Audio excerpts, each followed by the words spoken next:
Welcome back to the channel exam booster. Exam booster channel में आपका स्वागत है। इंडिया जियोग्राफी का लेक्चर चल रहा है, वो आपको चीज़ें जल्दी जल्दी मिलेंगी। इसके साथ साथ आज से इंडियन पॉलिटी स्टार्ट किया जा रहा है, भारतीय राज व्यवस्था।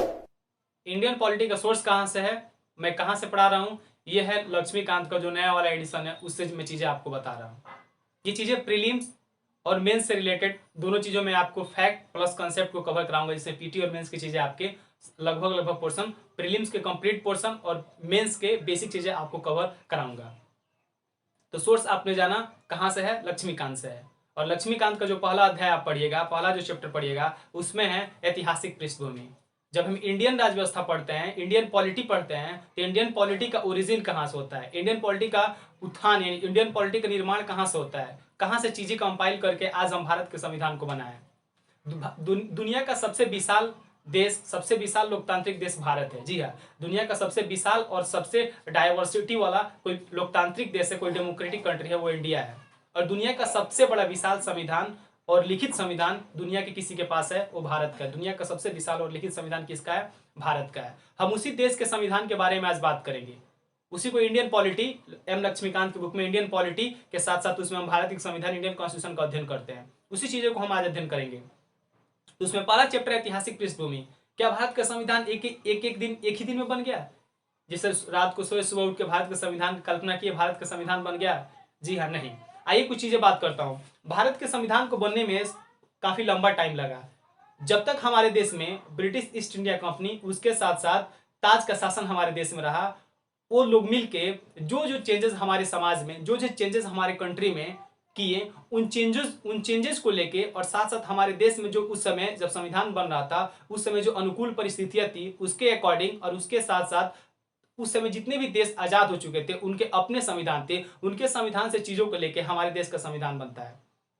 लेकिन भारत में संविधान बनने से पहले, भारत में संविधान का सबसे पहले जिक्र कौन करता है? क्वेश्चन आ गया है एग्जाम में, आता भी है, आ चुका है, आने वाला भी है। M N Roy, founder of Mexican communist party और communist party of India. M N Roy sir 1934 ईस्वी में पहली बार भारत के संविधान के बारे में बात करते हैं।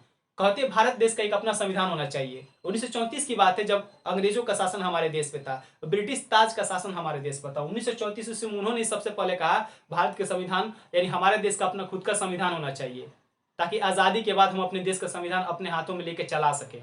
उसके बाद से आप जानते हैं परिस्थितियां बदलती गई, आंदोलन चलते गए, मूवमेंट आगे बढ़ते गए। उसके बाद से कैबिनेट मिशन 1946 में आया, 1946 में कैबिनेट मिशन आया और उसी के तहत भारत में संविधान सभा, कॉन्स्टिट्यूएंट असेंबली का गठन हुआ और उसी के अकॉर्डिंग हमारे देश का संविधान बनता है।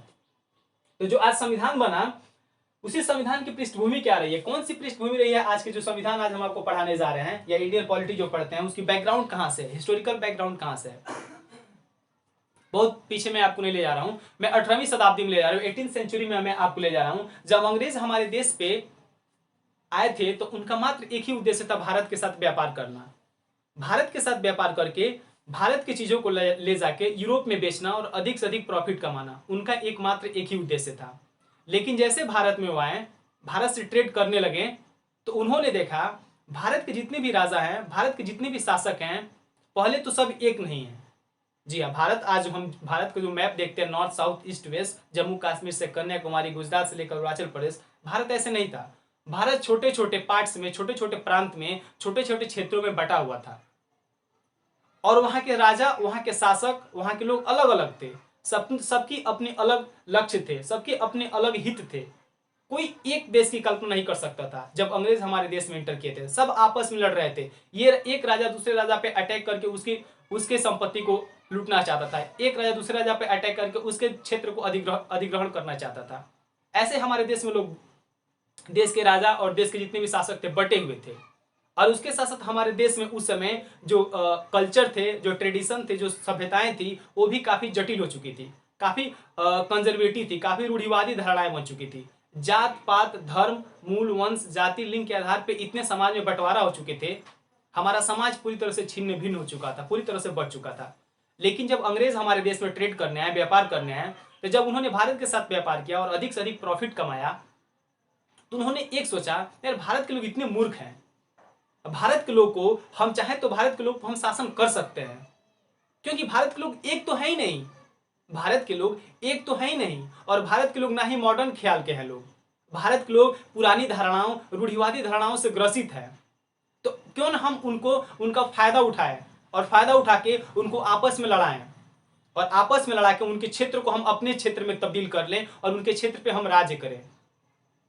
और ऐसे अंग्रेज एक व्यापारिक कंपनी की तरह आए हमारे देश में, और व्यापारिक कंपनी की तरह आने के बावजूद हमारे देश में एक सर्वे सर्वा और एक शासक बन के हमारे देश में रूल करने लगे। यही हमारा ही फायदा उठा के, क्योंकि हम उतने विविधता डाइवर्सिटी रूप से हम बटे हुए थे, हमारे अपने अलग अलग हित थे, अलग अलग धर्म थे, अलग अलग जाति थे। हमारा फायदा अंग्रेजों ने उठाया और हमको बांटा, डिवाइड एंड रूल, यानी बांटा और हम पे शासन किया और हमारे क्षेत्रों को अपने क्षेत्र में मिलाया, यानी ब्रिटिश प्रांत कहलाया। जो क्षेत्र हमारे राजाओं और हमारे शासकों से जीत कर अपने पास अपने क्षेत्र में मिलाया, वो ब्रिटिश प्रांत कहलाया। लेकिन जैसे जैसे उनका क्षेत्र बढ़ते गया, तो जाहिर सी बात है, जब क्षेत्र बढ़ेगा तो उस क्षेत्र को चलाने के लिए कोई ना कोई आपके पास रूल एंड रेगुलेशन होने चाहिए, कोई ना कोई कानून होने चाहिए, कोई ना कोई आपके चलने उस चीज को लागू करने के लिए, शासन करने के लिए आपको कानून होने चाहिए। उसी श्रेणी में भारत में सुधार की बात होती है।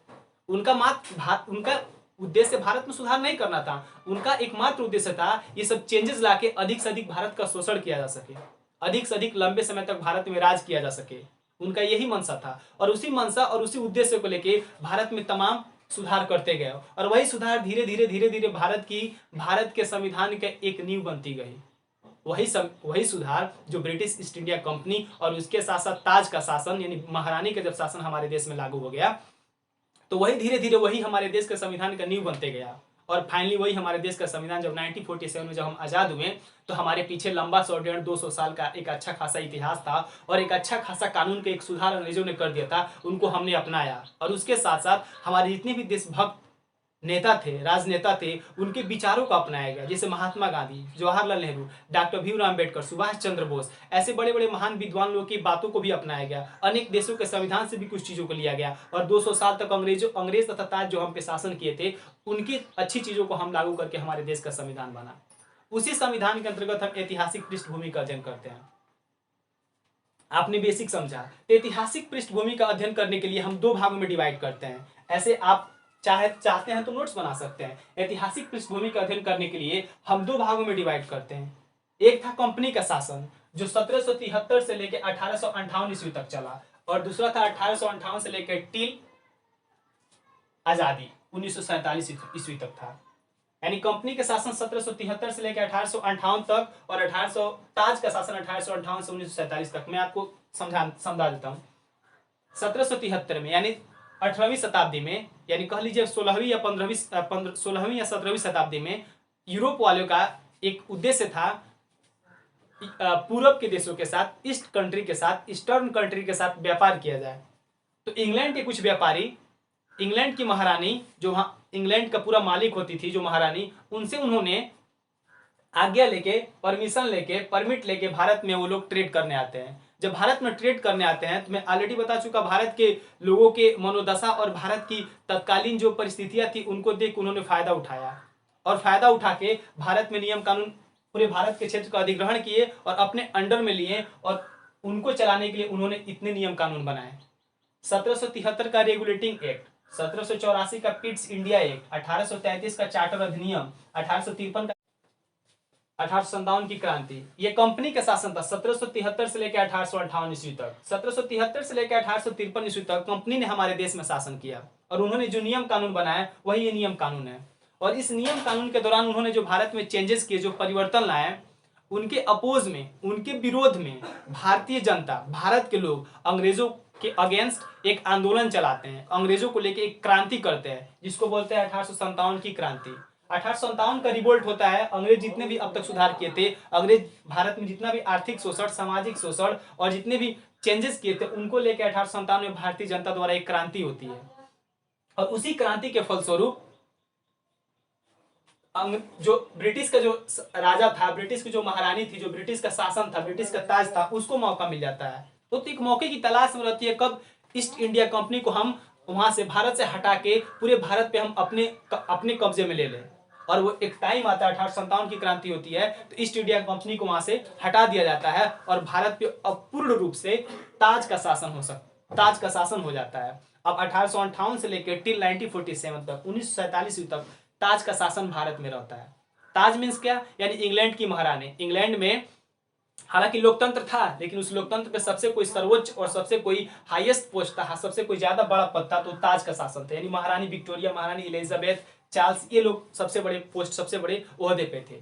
तो वो लोग भारत को 1857 की क्रांति के बाद भारत को पूरी तरह से अपने अंडर, अपने कंट्रोल में ले लेते हैं, और अब भारत का जो शासन है अब महारानी के हाथों में आ जाता है। अब जो भी कानून बनेगा ब्रिटिश पार्लियामेंट में बनेगा और महारानी के देख रेख में बनेगा, और पूरी ब्रिटिश हुकूमत मिलकर भारत पे राज करेगी, ना कि ब्रिटिश ईस्ट इंडिया कंपनी करेगी।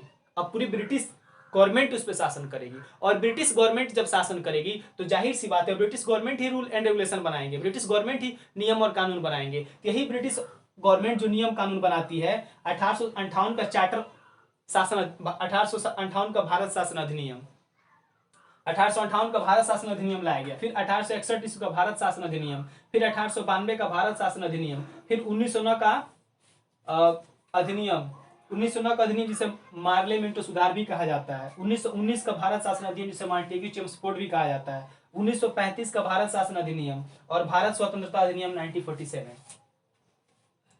ये थे ताज के शासन के अधीन भारत में जो भी सुधार हुए, जो भी परिवर्तन लाए गए, जो भी अधिनियम लाए गए, ये थे उनके अधीन। और ये थे ब्रिटिश ईस्ट इंडिया कंपनी, यानी ईस्ट इंडिया कंपनी हमारे देश में जो एक व्यापारी कंपनी के रूप में थी, तब तक हमारे देश में, जब तक रिवोल्ट नहीं हुआ तब तक हमारे देश में शासन की। उसके दौरान जो सुधार किए गए, उस सुधार के अंतर्गत इतने कानून उन्होंने पारित किए।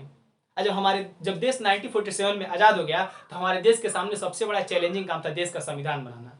और उस देश का संविधान बनाने के लिए हमारे पास दो तीन चीजें थी। क्या थी? एक तो हम भारत में अब तक जितने भी अंग्रेज यानी ईस्ट इंडिया कंपनी और ताज का शासन हुआ है, उस कानून को हम अपना सकते हैं, या हम अपने देश के अनुकूल कानून बना सकते हैं, या जितने भी अन्य कंट्री जो आजाद हो चुके हैं, जिनका अपना संविधान बन गया, उनके संविधान से हम कुछ चीजों को ले सकते हैं।